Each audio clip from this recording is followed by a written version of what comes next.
Damon Sterling lifted his wine glass like the night already belonged to him. And maybe, for most of the people in the room, it did. The private dining room on the 42nd floor of the Hawthorne Tower glowed in soft gold light. The skyline of Chicago stretched behind the glass like a field of money. Silverware caught the candlelight. Crystal hummed when it touched marble. Everything about the room was designed to communicate one message without ever saying it aloud. Power lives here. At the head of the table sat Richard Holloway, billionaire investor, polished patriarch, and the kind of man who had spent so many years being obeyed that he no longer bothered to distinguish between respect and fear. Beside him, his wife Elise wore diamonds and disappointment with equal elegance. Across from them sat their daughter, Naomi Holloway Sterling, posture perfect, expression unreadable, fingers curled around the stem of her glass. And at the far end of the table sat the man they had all spent years underestimating, Damon Sterling. Quiet, measured, perfectly still. Richard slid a thick folder across the table, then placed a check on top of it. $5 million. Not a gift, not a gesture. A dismissal. "Take it," Richard said, almost pleasantly. "You've had a comfortable life. No one's trying to punish you. This simply saves everyone time." No one touched their glass. The silence deepened. Then Naomi finally spoke, not loudly, not cruelly. That would have hurt less. "I think," she said, eyes lowered to the table instead of to her husband, "it would be better if this ended cleanly." That was the moment. Not the check, not Richard's arrogance, not Elise's soft sigh from the other side of the table. It was the careful neutrality in Naomi's voice, the way she had chosen calm over loyalty, practicality over tenderness, distance over defense. Richard leaned back, satisfied. "You were never built for this family, Damon. You're decent, you're stable, but Naomi deserves someone who can stand at her level." One of Richard's business friends smiled into his drink. Elise said nothing. Naomi still didn't look up. And Damon? Damon simply smiled. It was a small smile, not warm, not bitter, just quiet enough to make the room feel colder. Because none of them understood yet that the man they were trying to buy out of their lives had already spent the last 7 years holding together the company, the foundation, and the financial architecture behind the family's name. And in less than 48 hours, the empire Richard Holloway believed he controlled would no longer answer to him.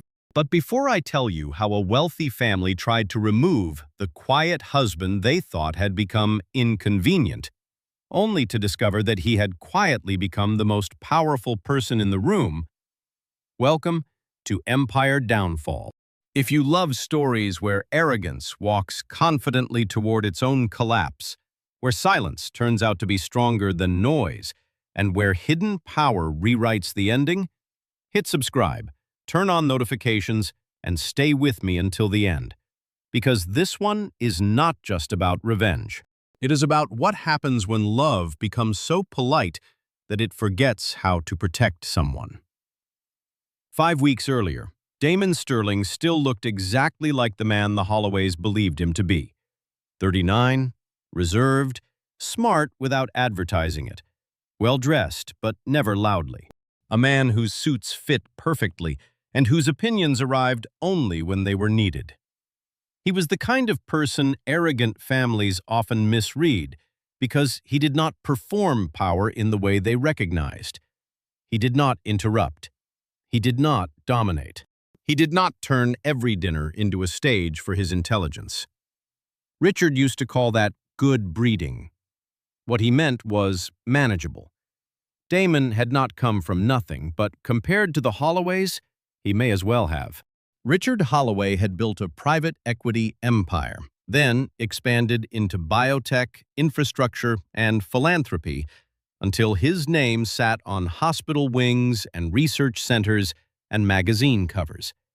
He loved legacy, loved public praise, loved the old fantasy that wealth, if accumulated aggressively enough, eventually becomes moral authority.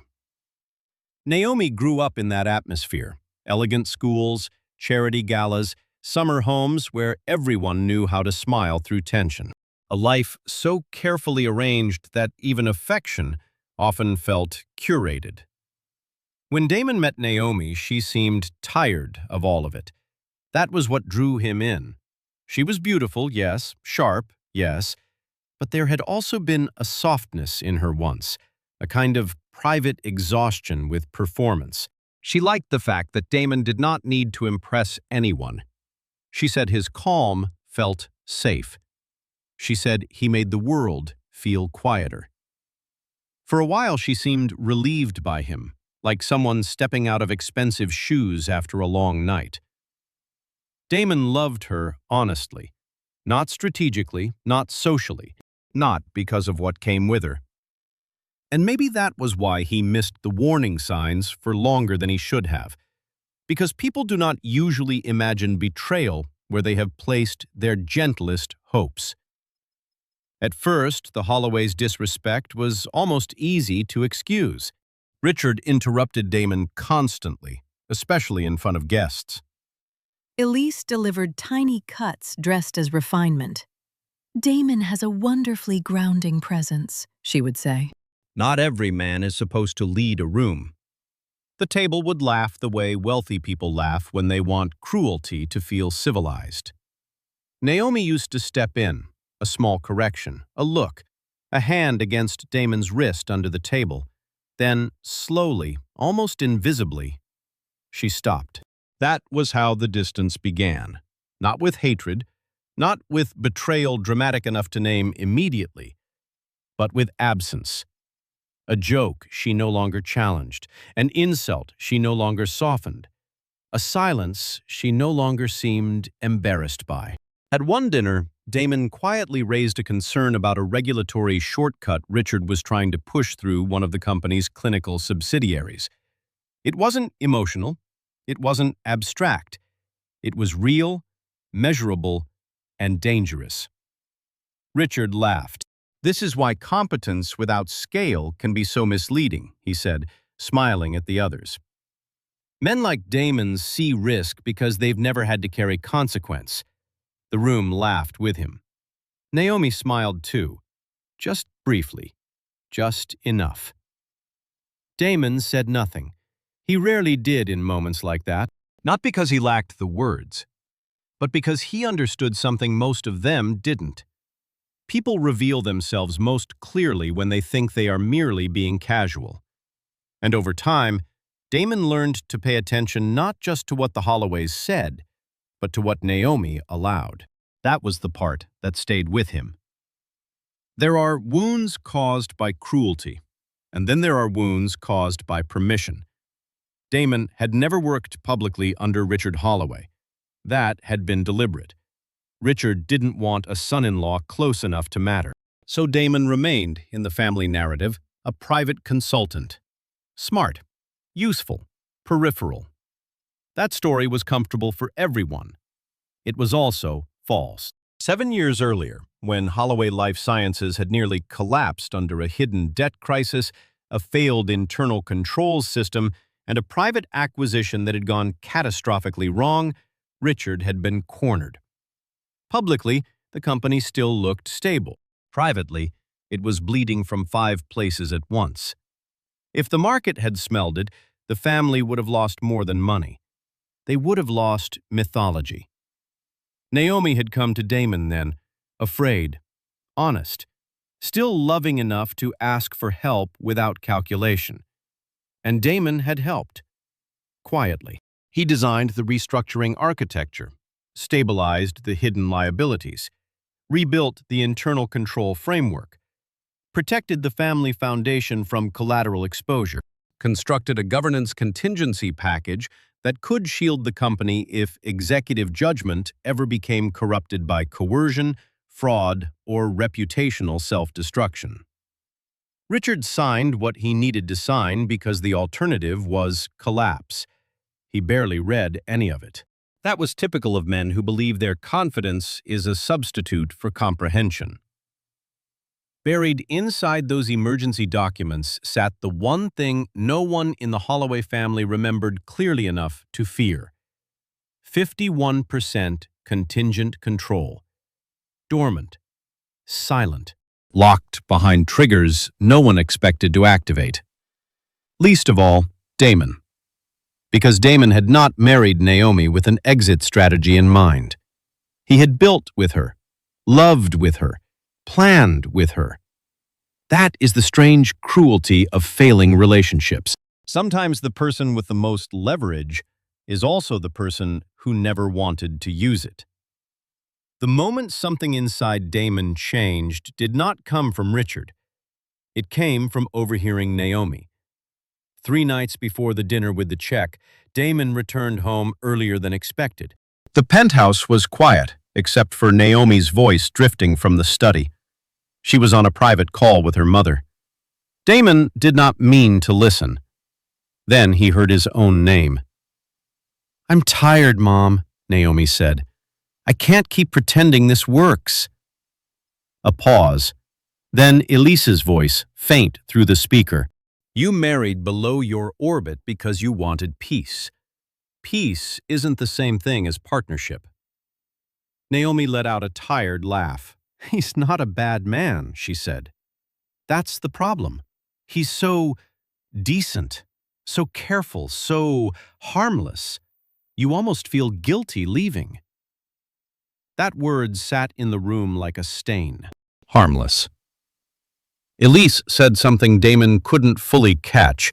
Then Naomi answered, quieter this time. "Dad's right. If he takes the settlement and leaves quietly, it's kinder for everyone." Kinder. That was the word that stayed with him. Not because it was the cruelest, but because it was the most revealing. People tell themselves a lot of beautiful lies when they want to make betrayal sound humane. Damon stood in the hall for a long moment after the call ended. He could have walked in, could have confronted her, could have demanded honesty, tears, a confession, some dramatic scene that would prove the marriage still had enough pulse left to bleed openly. He did none of those things. Instead, he went to his office, closed the door, and opened the old archive system he had not touched in years. And then he began. He restored suppressed board communications, pulled buried acquisition memos, recovered contingency filings, reopened the dormant control framework, mapped every vulnerability in Richard's new flagship expansion plan, flagged the manipulated assumptions buried in its approval packet, reconnected the emergency governance path, prepared board notices, secured legal counsel, drafted a press containment release in case Richard tried to fight publicly, revalidated the voting architecture, and slowly, carefully, rebuilt the quiet map of a company that had forgotten whose hands once saved it. This is the part people like Richard never understand. Silence is not emptiness. Sometimes it is a room full of moving parts no one else has heard yet. The following days were almost unbearable in their normalcy. Naomi kept up appearances, so did Damon. She asked if he'd be home for dinner. He said yes. She sent him a seating chart for an upcoming foundation gala. He approved it. She mentioned that her father was trying to make clean decisions. He nodded once and said he hoped they all got what they wanted. That answer unsettled her, not because of what it said, but because of what it didn't. For the first time in years, Damon no longer seemed to be waiting for something from her. No reassurance, no tenderness, no correction, no explanation. He had gone quiet in a different way. Not wounded, not hopeful. Finished. By the time Richard staged the dinner with a check, the trap was already complete. But arrogant people rarely notice the moment they stop being safe. They assume control lasts until someone challenges it loudly. They do not recognize danger in a man who folds a check in half and leaves the room with perfect manners. The board meeting happened the next afternoon in the executive conference room at Holloway Life Sciences. Glass walls, lake view, city skyline in the distance. A room built for decisions expensive enough to alter lives far beyond the people making them. Richard entered like he always did, confident, groomed, carrying the performance of authority as if it were a birthright. Naomi sat to the side as an observer. Several board members looked tired. One looked nervous. Two others had the expression people wear when they already suspect the paperwork in front of them is more dangerous than the man presenting it. Richard spoke for 23 minutes. Expansion, legacy, market capture, the future. The usual language men like him use when they want ambition to sound inevitable instead of reckless. Then he smiled. "If there are no objections," he said, "I think we can move to approval." Damon opened the folder in front of him. No flourish, no speech, no performance. Just 4 words. "I object to approval." Richard frowned. "On what basis?" Damon slid the first document across the table, then the second, then the control schedule. One board member went pale halfway through the second page. Richard gave a short, dismissive laugh. "What exactly is this supposed to prove?" Damon looked up. "That you no longer control this company." Silence. Real silence now. The kind that makes expensive rooms feel suddenly fragile. Damon continued, his voice even, almost gentle. 7 years ago, during the emergency stabilization package you signed to preserve Holloway Life Sciences, a contingent governance structure was put in place under fraud, coercive conduct, and executive risk impairment. Those conditions have now been satisfied. He tapped the final page. 51% controlling authority, effective yesterday. Richard stared at the paper, then at Damon. "That's impossible." "No," Damon said. "It's just inconvenient." Naomi stopped moving entirely. Richard stood so abruptly his chair struck the floor behind him. "You arrogant little—" Damon didn't raise his voice. "Sit down, Richard." The room froze. Not because he shouted, because he didn't. "Your expansion plan is vetoed," Damon said. "Your executive authority is suspended pending internal review. You will retain an advisory title, but no unilateral decision-making power." Richard's face changed in stages. Outrage, disbelief, calculation, and then something far rarer for a man like him. Fear. He looked around the table for rescue. There was none. The board wasn't watching him anymore. They were reading, surviving, realigning. Naomi looked at Damon as though she had discovered too late that quiet men often remain unreadable not because they are simple, but because other people stop listening before the truth arrives. Damon turned toward her then, and there was no triumph in his expression, only sadness sharpened into clarity. "Some losses begin long before anyone says goodbye," he said. Naomi's eyes filled, but he continued before she could speak. "You didn't lose me when your father slid that check across the table. You lost me every time respect left the room and you chose not to follow it." No one in that boardroom moved. No one looked away. Damon gathered the last page, stood, and buttoned his jacket. Then, he delivered the only line anyone would remember by evening. "Power doesn't roar," he said. "It waits in silence until the arrogant hand it the microphone." And then he left.